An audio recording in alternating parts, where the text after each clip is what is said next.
there's this old story in King Arthur where the knights go off to look for the Holy Grail, which is either the cup that Christ drank out of at the Last Supper, or the cup into which the blood that gushed from his side was poured when he was crucified. The stories vary, but it's basically a holy object, like the phoenix in some sense, that's a representation of transformation.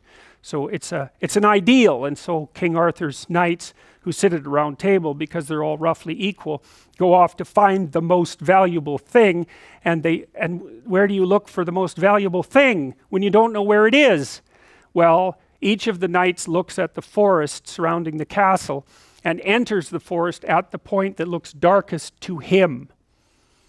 And that's a good thing to understand, because the gateway to wisdom and the gateway to the development of personality, which is exactly the same thing, is precisely through the portal that you do not want to climb through.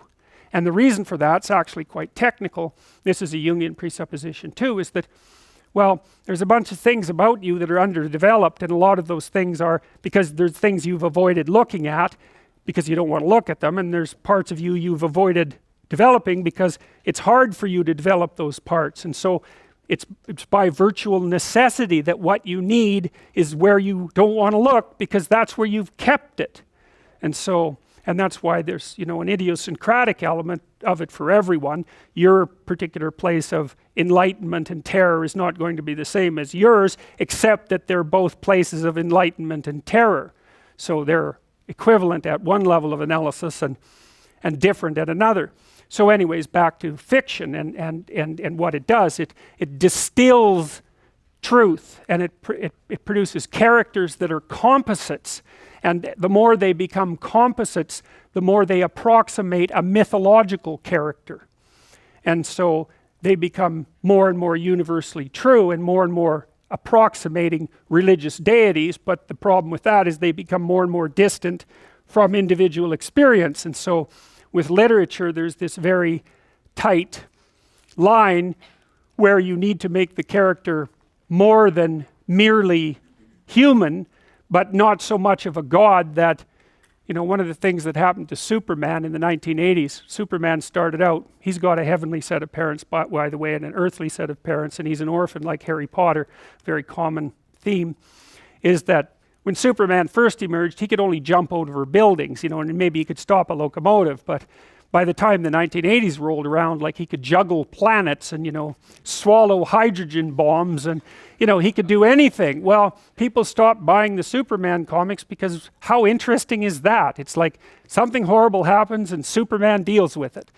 And something else horrible happens and Superman deals with it. And it's like, that's dull. He turned into such an archetype. He was basically the omniscient, omnipresent, omnipotent God, and that's no fun. It's like God wins, and then God wins again, and then again God wins, and so then they had to weaken him in different ways with kryptonite. So green kryptonite kind of made him sick, and red kryptonite, I think, kind of mutated him, if I remember correctly. And anyways, they had to introduce flaws into his character so that there could be some damn plot. And that's something to think about.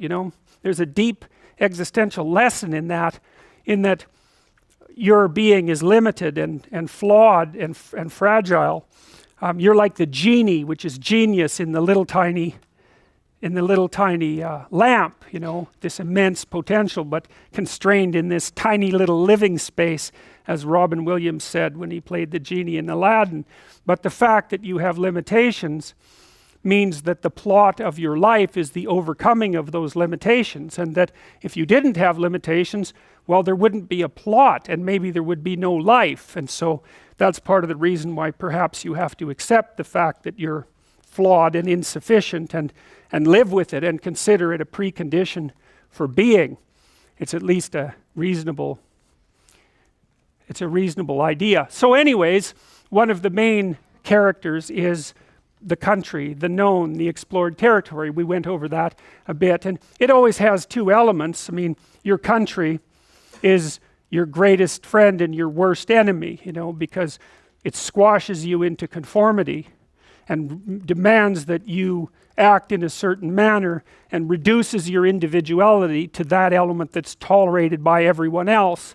and it constrains your potential in a single direction, and so it's really tyrannical, but at the same time it provides you with a place to be and all of the benefits that have accrued as a result of the actions of your ancestors and all the other people that you're associated with. So there's the good tyrant or the bad tyrant and the good king, and those are archetypal figures, and that's because they're always true, and they're always true simultaneously, you know, which is partly why I object to the notion of the patriarchy, because it's a it's the what do you call that? It's the apprehension of a mythological trope, which is that of the evil tyrant, without any appreciation for the fact that the archetype actually has two parts, and the other part is the wise king. And you know, you can tell an evil tyrant story about culture, no problem, but it's one-sided, and that's very dangerous, because you don't want to forget all the good things that you have while you're criticizing all the ways that things are in error. That's a lack of gratitude, and it's a lack of wisdom, and it's founded in resentment, and it's very dangerous, both personally and socially. I told you that Captain Hook is a tyrant because he's got this crocodile chasing him, and the crocodile has a clock in its stomach, and that's death. It's like, obviously, right? Tick, tick, tick, tick. And it's a crocodile, and it's under the water, and it's already got a taste of him, so he's being chased around by death, and that makes him terrified and resentful and cruel and bitter, and so he's a tyrant. And he wants to wreak havoc everywhere. And then Peter Pan, of course, looks at Captain Hook and thinks, why the hell should I grow up and to be a tyrant and sacrifice all the potential of childhood? And the answer to that is, the potential sacrifices itself if you don't utilize it as you mature, and you just end up a 40-year-old lost boy, which is a horrifying thing to behold. It's almost as if you're the corpse of a child, the living corpse of a child, because who the hell wants a 6-year-old, 40-year-old? You're a little on the stale side by that point, and not the world's happiest individual. So, you know, your potential is going to disappear because you age anyways, and so you might as well shape that potential in a particular direction and at least become something, no matter how limited, rather than nothing.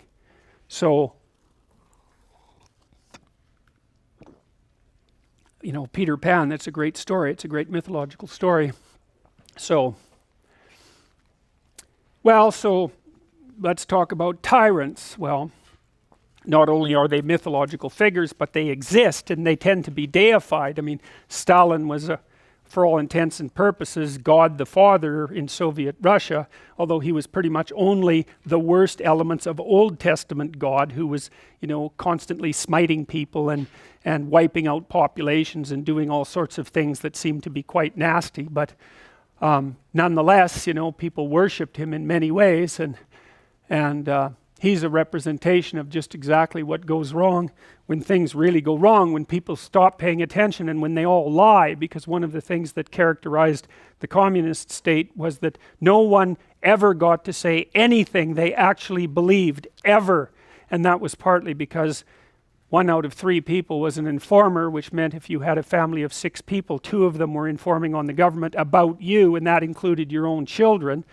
And if you were an informer, you were often amply rewarded by the state, so that if you lived in an overcrowded apartment building with 3 families in the same flat, and you informed on, you know, the woman down the hall that you didn't like, she got shipped off to the old concentration camp, and you got her apartment. And so that was a lovely society, and it only killed about 30 million people between 1919 and 1959. So that's what happens when the archetypal structure gets tilted badly, when people forget that they have a responsibility to fulfill as citizens, as awake citizens who are capable of stating the truth, and the archetype shifts, so there's nothing left of the great father except the tyrant. And let's not have that happen. I mean, the one on the right is really interesting, because consciously or unconsciously, you know, there's Stalin surrounded by what is, for all intents and purposes, fire.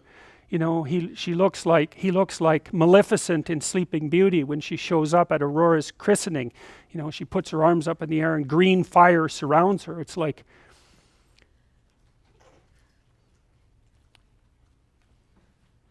It's like he's surrounded by fire, and there's Lenin above him, who's like king of the fiery realm, and that's for sure. So I mean, all the terrors that happened in the Soviet Union didn't start under Stalin, they started under Lenin, and Stalin was definitely Lenin's legitimate son, let's put it that way.